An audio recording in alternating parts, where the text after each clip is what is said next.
Hi class, welcome to our very first video for our Synoptic Meteorology class. In this video, I'll be discussing about atmospheric stability.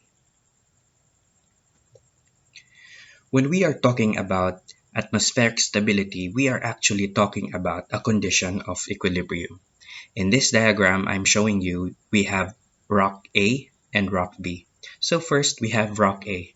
Rock A rests in a depression or in a valley. If a man decides to roll it up and halfway decides to let it go, rock A will go back to its initial position. That's stable equilibrium. But then we have rock B. Rock B rests at the top of the hill. If a man decides to push it even just for a little bit, rock B will roll away from its original position. So applying these same concepts to atmospheric stability, we can say that the atmosphere is stable is if a gas is lifted or pushed down, it goes back to its original position. On the contrary, if we say that if a gas is pushed even if a little bit, that it accelerates away, that's what we can call unstable atmosphere. So before going to that concept, let me introduce to you the concept of the air parcel. So this was lifted from Wallace and Hobbes' Atmospheric Science book. So what is an air parcel and why is it so important in studying meteorology? So in studying meteorology, we are most of the time we are talking about an air parcel. That's the focus of our study. So an air parcel is a thermally insulated from its environment so that its temperature changes adiabatically. So I know that you know the meaning of adiabatic, as it rises or sinks, always remaining at exactly the same pressure as the environmental air at the same level. So level meaning pressure level, which is assumed to be in hydrostatic equilibrium. When we say hydrostatic equilibrium, it just says that the net upward force is countered closely by the net downward force on the parcel of air. And next, it is moving slowly enough that the macroscopic kinetic energy of the air parcel is a negligible fraction of its total energy. So we'll not be dealing with microscopic kinetic energy. We'll be dealing with the microscopic or the movements of individual atoms and molecules. Also, we need to recall the ideal gas law. So the ideal gas law is just pressure times volume equals m mass r the gas constant multiplied by the temperature. We can transform this ideal gas law incorporating the density, wherein the density is just mass over volume or depicted by the Greek letter rho. So P equals rho RT. We may also write this equation for a unit of mass. So we can say that P alpha equals RT, where alpha is 1 over P, which is just the specific volume per unit kilogram. We can also use N in the ideal gas law, where N is the number of moles. So looking at this equation, we can actually see the relationship between temperature, pressure, and volume. So for Boyle's law, taking the temperature constant, we can say that the volume is inversely proportional to pressure. For Charles' first law, taking pressure as constant, we can say that volume is directly proportional to temperature. For the next law from Charles, taking the volume as constant, we can say that pressure is directly proportional to temperature. So we transform the ideal gas law incorporating the density, and looking at that equation, we can say that density is inversely proportional to temperature. So we also have to recall the concept of buoyancy. So buoyancy is just the force exerted on an object that is wholly or partly immersed in fluid. It is caused by differences in pressure acting on opposite sides of an object immersed in a static fluid. What you see right here is a diagram depicting the buoyant force. So we have a buoyant fluid surrounded by points. At the top, we have A1, A2. At the bottom, we have B1, B, and B2. And it is supposed that that the buoyant fluid is surrounded uh, uh, by a fluid in hydrostatic balance. So, being that the parcel is a buoyant fluid, you can see that the column A1, B1, um, we have here positive pressure. We also have A2, B2 as positive, meaning both the pressure in column A1, B1 and A2, B2 are greater than the pressure from column as compared to column A and B. What will happen to column A and B? So the pressure, this will create a pressure gradient force from from the column A1, B1, A2, B2, and it will move towards column A and B, seeing that the column AB is much lighter. Pressure gradient force will try to equalize pressure in B1, B, and B2. Fluid will tend to move from high pressure areas to low pressure areas, same as what happens during the storms. Pressure B, um, there will be a force applied at pressure B, a force that will lift the buoyant fluid up.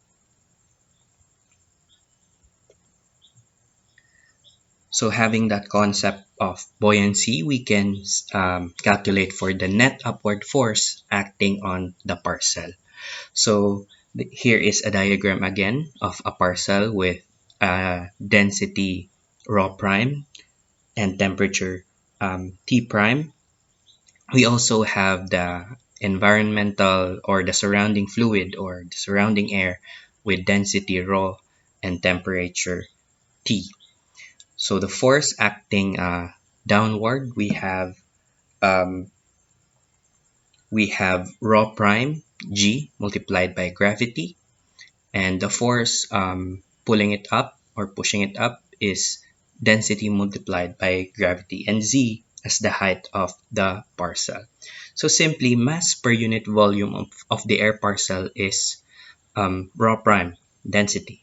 So the downward force acting on the parcel is rho prime G. And remembering Archimedes' principle, the upward force acting on the parcel is equal in magnitude to the gravitational force that acts on the ambient air that is displaced by the air parcel. So simple, um, what has been displaced will be replaced by something that is of equal magnitude. And so a unit volume of ambient air with density rho was displaced, so the magnitude of upward force acting on the parcel, air parcel, is rho gravity. So the net upward force is just F is equals to rho minus rho prime multiplied by gravity.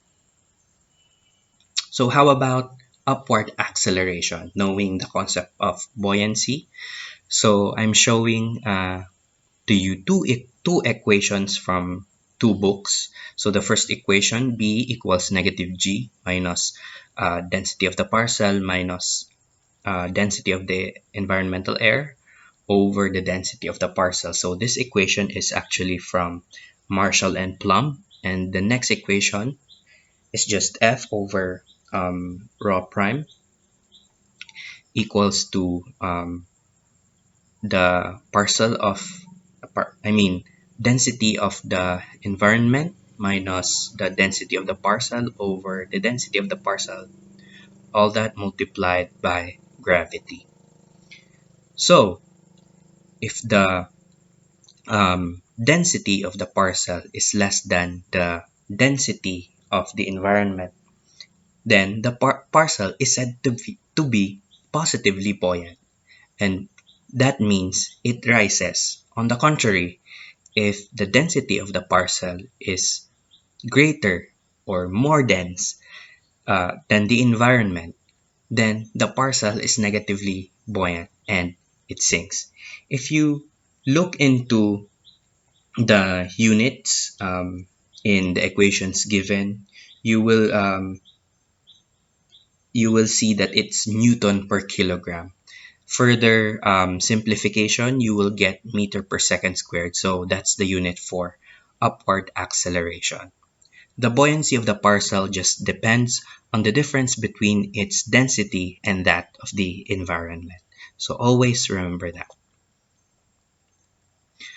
A rising parcel of air expands and cools, while a sinking air parcel is compressed and warms. So, knowing all of that, recalling all of that, now what is atmospheric stability? It's a measure of the atmosphere's susceptibility to vertical motion. Does the atmosphere allow an air parcel to move up, to move down? Does the air parcel, does the atmosphere allow or inhibit cloud development? So that's atmospheric stability. And atmospheric stability depends on the environmental lapse rate. So what I'll be discussing to you are three kinds of atmospheric stability. I'll be discussing absolutely stable atmosphere, absolutely unstable atmosphere, as well as conditionally unstable atmosphere. But before that, some useful definitions. Adiabatic process. So you know this in your heat and thermal class. It's the process wherein an air parcel expands and cools, or is compressed and warms with no interchange of heat with its outside surroundings. We also have here, we'll be talking about environmental lapse rate, which is just gamma E, is the rate at which the air temperature changes with height in the atmosphere surrounding a cloud or a rising parcel of air. We also have dry adiabatic lapse rate. An unsaturated parcel of air warms or cools when moving vertically through the atmosphere. The dry adiabatic lapse rate is approximately 5.5 degrees Fahrenheit a 5.5 degrees Fahrenheit change in temperature for every 1,000 feet of vertical movement, or just simply 10 degrees Celsius per 1,000 meters. So it's a change in temperature. We also have moist adiabatic lapse rate. Is the rate at which a saturated. So when we talk about saturation, what does that mean? So saturation just means the relative humidity in percent, measured in percent. And when we talk about humidity, that's just concentration of water vapor in the air. So knowing that useful definitions and recalling useful concepts, we now move to absolutely stable air. Any push and the ball will go back to the valley and come to rest again. Absolutely stable air. So right now I'm showing you two diagrams for unsaturated air and saturated air. First we have the diagram for unsaturated air. So you can see that the dry adiabatic lapse rate in this diagram is just 1 degree Celsius per 100 meters, and the environmental lapse rate is just 0.2 degrees Celsius per 100 meters. So at the ground, the parcel of air just has 10 degrees Celsius as its temperature. If you lift that same air parcel to 100 meters, the temperature will decrease by 1. So that becomes 9 degrees Celsius. But then the environmental lapse rate only has 0.2 decrease from the 10 degrees Celsius temperature at the surface. So at 100 meter, we have the temperature of the surrounding air at 9.8 degrees Celsius as compared to the temperature of the air parcel at 9 degrees Celsius. So, looking at the temperatures, the surrounding air still is much warmer than the temperature of the air parcel. So, having said that, the surrounding air is still less dense than the temperature of the air parcel. Again, if you lift this same parcel to the next 100 meters at 200 meters, the temperature decreases at 8 degrees Celsius, but then the surrounding air decreases by only zero point 0.2, so that's 9.6 degrees Celsius from 9.8. So we still have the surrounding air as warmer than the air parcel. So the atmosphere here is absolutely stable because it will inhibit vertical movement. It will inhibit the parcel of air to further be lifted up. In the same way, we have moist adiabatic lapse rate. That's just 0.5 degrees Celsius per 100 meters here in the diagram, and the same environmental lapse rate at 0.2 degrees Celsius per 100 meters. And still the same, at the surface we have 10 degrees Celsius. Lift that up to 100 meters, the temperature of the air parcel decreases by 0.5, so that's 9.5. But then the environmental lapse rate is again at 0.2 degrees Celsius per 100 meters. So from 10 degrees Celsius, we have 9.8 degrees Celsius for the surrounding air at the same level, 100 meters.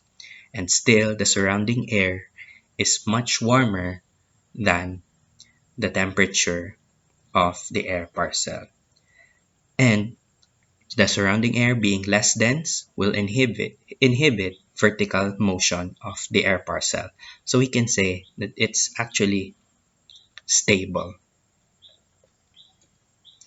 So here is a simple thermodynamic diagram showing us, we have here the adiabatic lapse rate in green. We have the broken or the blue dashed line as the moist adiabatic lapse rate. We also have the black solid line as the ELR or the environmental lapse rate. As you can see, at the bottom we have scale for temperature in degrees Celsius. So they started at a common point, so raised at around 450 millibars. So you can see that the temperature for the green line and the blue dashed line is still less than the temperature of the solid line. So that's the ELR. So that says that the atmosphere is stable. We will know more about thermodynamic diagrams hopefully next semester. So I'll be teaching you how to use the SQT log P diagram. This diagram depicts so many meteorological elements that you need to understand.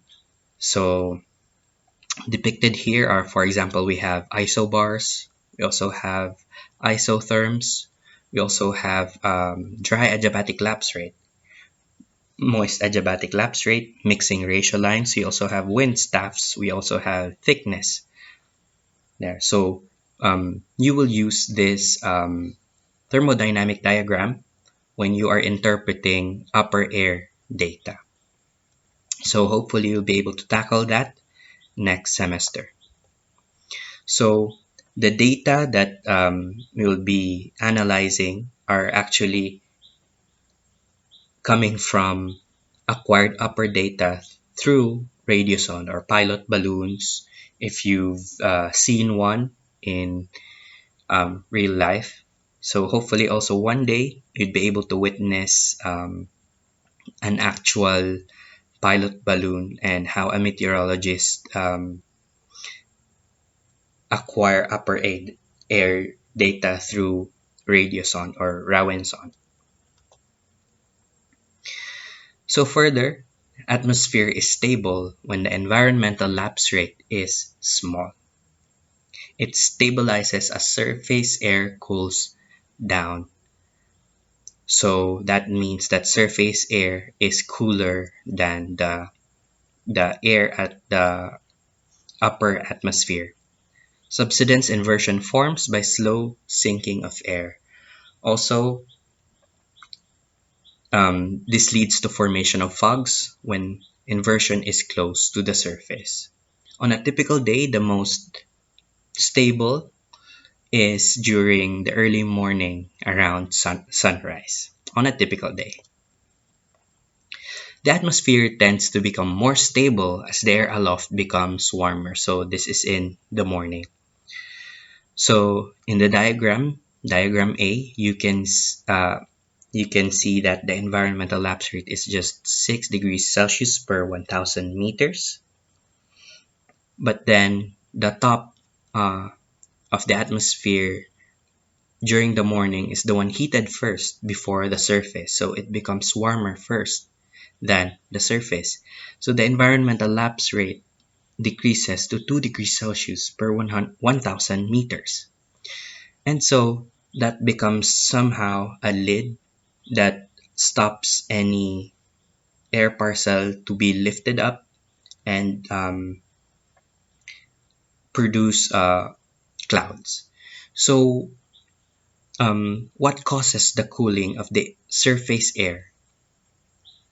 One, for obvious reason, we have nighttime radiational cooling of the surface. We also have influx of cold air brought in by the wind. So if the wind is cold and it cools the surface. Also, we have air moving over a cold surface.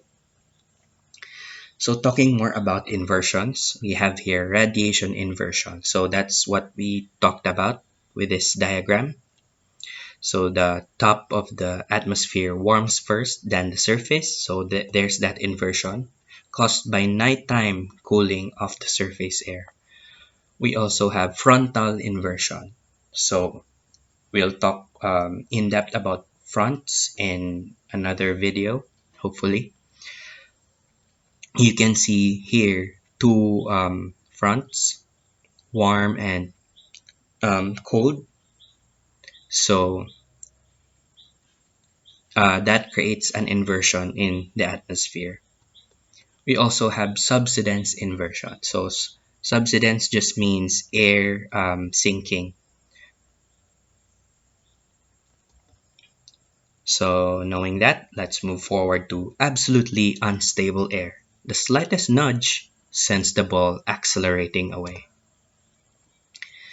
So first we have here for unsaturated air. For the environmental lapse rate, we have 1.5 degrees Celsius per 100 meters. For dry adiabatic lapse rate, we have 1 degree Celsius per 100 meters. So at the surface, we have the same temperature for both parcel of air and the surrounding air at 10 degrees Celsius. And assuming that the air parcel is raised to the first 100 meters, the dry adiabatic lapse rate is just 1 degree Celsius per 100 meters. So 10 degrees Celsius becomes 9. But then when you look at the surrounding air, we only have 8.5 degrees Celsius since the environmental lapse rate is 1.5 degrees Celsius. And again, if you move that to the next 100 at 200 meters, the temperature of the parcel of air decreases to just 8 degrees Celsius, but then you can see that the surrounding air is now decreased to 7. And comparing the temperature between the surrounding air and the parcel of air, we can say that the temperature of the parcel of air is greater, so it's warmer. And what happens when a parcel of air is warmer than the surrounding air? It rises. And again, if you lift this air parcel to the next 100 meters, you still can see that the air parcel is warmer than the surrounding air. So that's what we call unstable air. It permits vertical motion. That's for dry adiabatic lapse rate. Let's move to moist adiabatic lapse rate. So we still have the same ELR at 1.5 degrees Celsius per 100 meters. For moist adiabatic lapse rate, we have 0.5 degrees Celsius per 100 meters. At the surface, we have the same temperature for both surrounding air and the air parcel. But then you lift that air parcel to the first 100 meters. We can see that the temperature decreased for the air parcel at 9.5 degrees Celsius. We also have for the surrounding air, it's just 8.5 degrees Celsius. So you can see that the air parcel is warmer than the surrounding air. And comparing the environmental lapse rate and the moist adiabatic lapse rate, you can see that ELR, or the environmental lapse rate, is much greater than the moist adiabatic lapse rate. And again, if you move this same air parcel to 200 meters and 300 meters, you can see that the air parcel is warmer and therefore less dense than the surrounding air.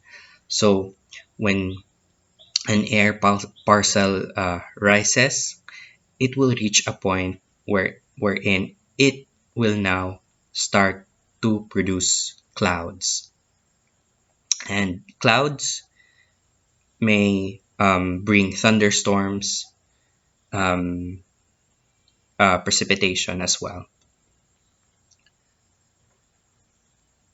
The atmosphere is stable when ELR steepens. So instability can be brought by cooling of the air aloft or warming of the air in the surface. Again, it's the opposite. It's now cooling of the air aloft or warming of the air in the surface. We have here, I'm showing you a picture of a forest fire. And forest fires has that tendency or ability to create local instability in the atmosphere. In the smaller picture, you can see that there is a formation of a cumulus clouds at the top of the um, above the forest fire. The same with the bigger picture. So this forest fires tends to warm the air at the surface. That makes it less dense than the surrounding air. So this increase in temperature leads to rising of air, which can lead to um, formation of clouds. And actually, this type of clouds, has the ability to produce lightning and even precipitation. And they even have a name for this. So they name these clouds as pyrocumulus clouds. So what brings the warming of the surface air? So it may be due to one obvious reason: daytime solar heating. So that's why you can often hear forecasters say that it's likely to have thunderstorm later in the day as compared to having it early in the morning. And next, an influx of warm air brought by the wind. And next, air moving over a warm surface. So absolute instability is usually very limited to just to a very shallow layer near the ground. So we cannot say that every um, rainy day or day with thunderstorm is an absolutely unstable atmosphere. So deep layers in the atmosphere are very seldom absolutely unstable. And Yeah, so when ELR exceeds DALR, that's called super adiabatic lapse rate. So here, the simple thermodynamic diagram, you can see that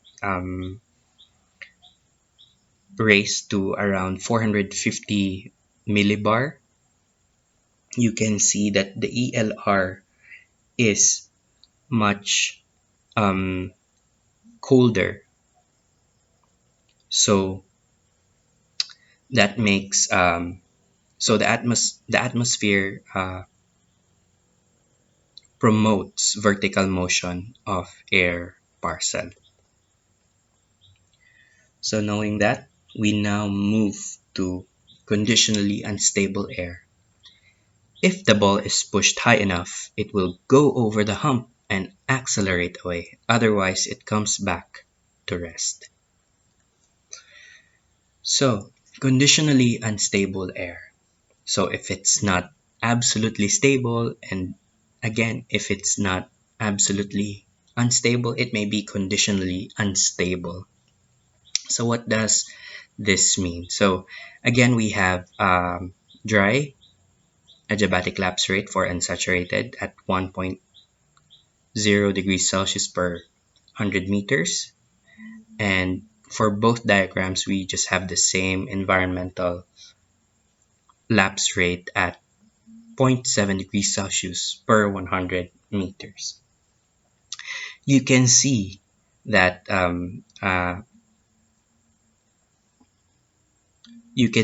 for diagram A, this is just the dry for absolutely stable air. So the dry adiabatic lapse rate for absolutely stable air. But then looking at B, um, we have the same parcel of air at the surface, and the surrounding air both have 10 degrees Celsius as the temperature. We have dew point temperature at 9.2 degrees Celsius. Somehow, um, this somehow, if a parcel of air um, in a stable atmosphere, it may be forced, or it will be forced lifted by many factors. So we will talk more about that topic in cloud development video. So if an air parcel is lifted up or forced to be lifted up in a stable atmosphere, and for example, in this diagram, for example, it's lifted to 100 meters, and then cloud starts to form,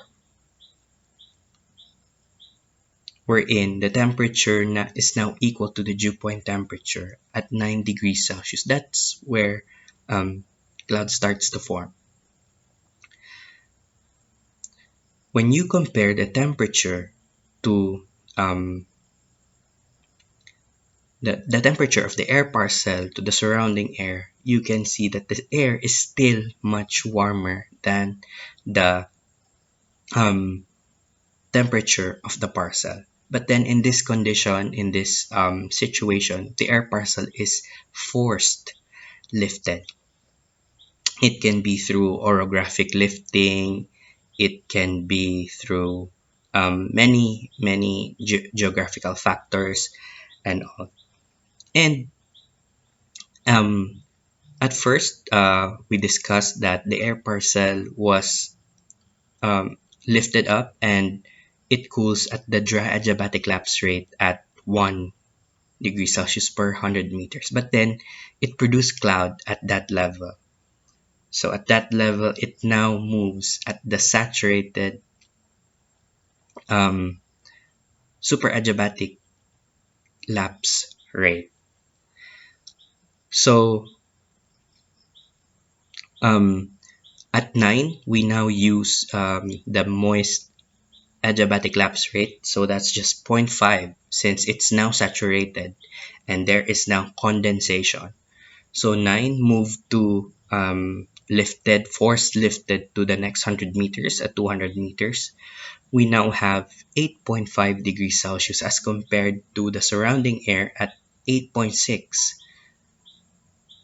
which cooled at the same environmental lapse rate, which is just zero point 0.7 degrees Celsius per 100 meters. And if the air parcel is still force lifted to the next 100 meters, for example, here, we now have 8 degrees Celsius. And comparing it to the temperature of the surrounding air, we just have 7.9. At this point, the air parcel is now less dense than the surrounding air. That's why we call that and the air parcel will now move freely. That's why we call this level of free convection.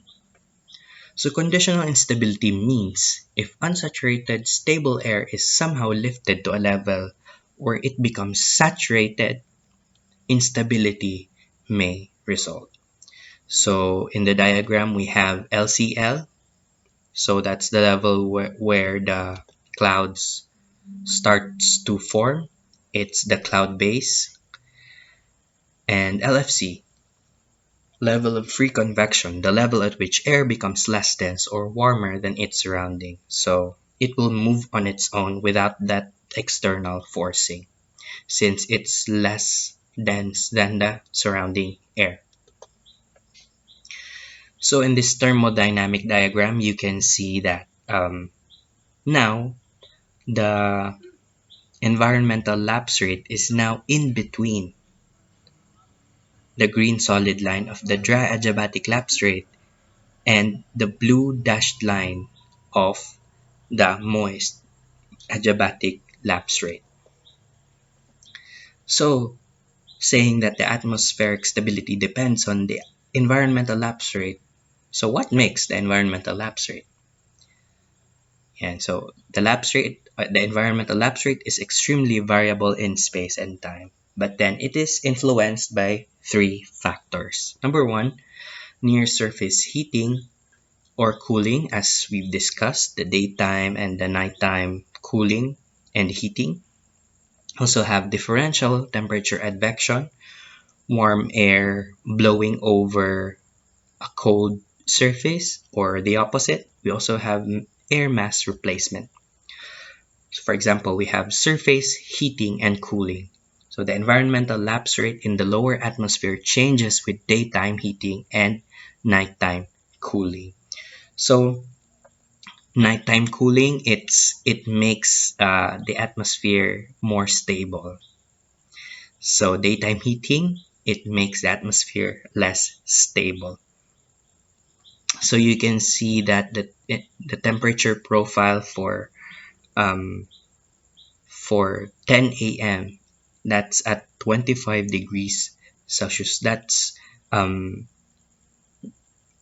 means that the surface is now warmer than the atmosphere or the top or the upper air. Also have differential temperature advection. So the ELR can change if temperature advection changes with height. And another, air mass replacement. So ELR can change if an entirely new air mass moves into the area.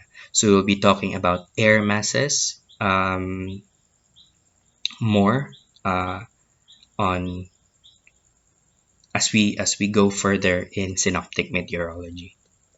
So in summary, when the environmental lapse rate is greater than the dry adiabatic rate, which is the blue region in the diagram, the atmosphere is absolutely unstable. When the environmental lapse rate is less than the moist adiabatic rate, which is the red region, the atmosphere is absolutely stable. But then, when the environmental lapse rate lies between the dry adiabatic lapse rate and the moist adiabatic lapse rate, which is the green region, the atmosphere is conditionally unstable. So that's it.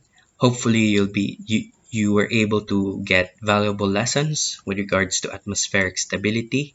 from this video. So I'll be posting questions in our Google Classrooms. For any questions, you may contact me directly. Thank you. Until the next video.